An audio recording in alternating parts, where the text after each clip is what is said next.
स्फोटांचा आवाज झाला, त्यामुळे संपूर्ण परिसर हादरून गेला। या आगीचे लोळ इतके प्रचंड आहेत की 1 ते 2 किलोमीटर अंतरावरही ते नजरेस पडतात। या स्फोटात कंपनीमधलं केमिकल रस्त्यावरती आल्यामुळे रस्त्यावरती सुद्धा ही आग पेटल्याचं चित्र पाहायला मिळतंय। आगीनं रौद्ररूप धारण केलंय, त्यामुळे फायर ब्रिगेडला सुद्धा आगीवर नियंत्रणासाठी शर्थीचे प्रयत्न करावे लागतात। सुरेश काटे आपल्याला अधिक माहिती देतील। सुरेश, सध्याची काय परिस्थिती? त्यानंतर खरं पाहिलं तर गेल्या 1 तासापासून ही आग लागलेली आहे। अंबरनाथच्या आनंदनगर एमआयडीसी मध्ये मोठ्या प्रमाणामध्ये आगीचे स्फोट त्या ठिकाणी होताना आपल्याला पाहायला मिळत आहेत।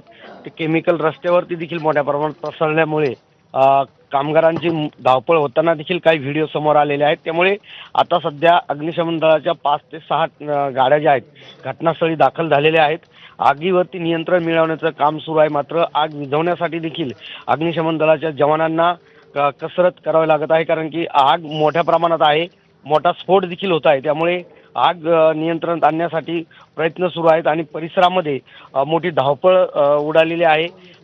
2 किलोमीटर अंतरापर्यंत ही आग जी आपल्याला त्या ठिकाणून दिसून येत आहे। त्यामुळे परिसरामध्ये धुरांचे लोट देखील मोठे आपल्याला दिसून येतात।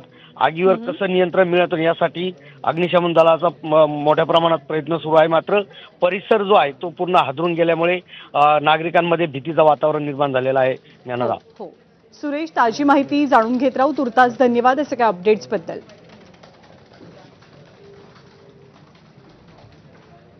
अजित पवार यांच्या विमान अपघातानंतर रोहित पवार यांच्याकडनं भेटीगाठींचा सिलसिला सुरूच आहे। आज रोहित पवार पुन्हा एकदा दिल्लीमध्ये पोहोचलेले होते। सपाचे अखिलेश यादव यांची रोहित पवारांनी